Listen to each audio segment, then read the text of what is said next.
Hello everybody, it's JoJo here.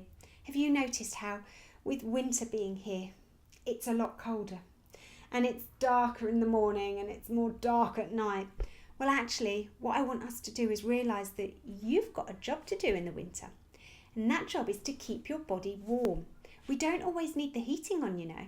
There's some things that you can do to help yourself feel warm and snug even when it's cold outside. One of my favourites is to layer up. You can put a couple of layers on, so whether that's t-shirts and jumpers or a jumper and then a big jumper. But layering up with your clothes will allow your body temperature to stay more snug inside.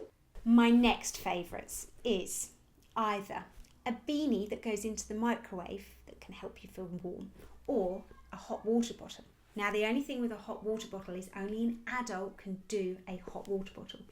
You do not touch the kettle and you do not do the hot water bottle. You need to make sure that the adult completes it and make sure that it's safe for you.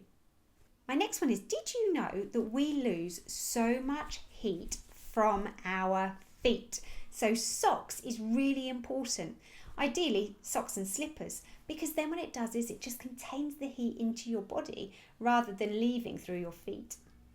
That's why when we go outside, it's really important that we wear hats, because they too help keep the heat in. And my final one is the importance of blankets.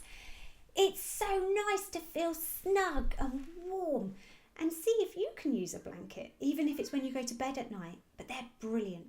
So make sure that no matter what you're doing this winter, that you're heating your body, because we don't need to heat the whole house or the whole bedroom. We can heat our bodies first. So yeah, see what you can do to get your body more warm. I'll see you soon. Bye-bye.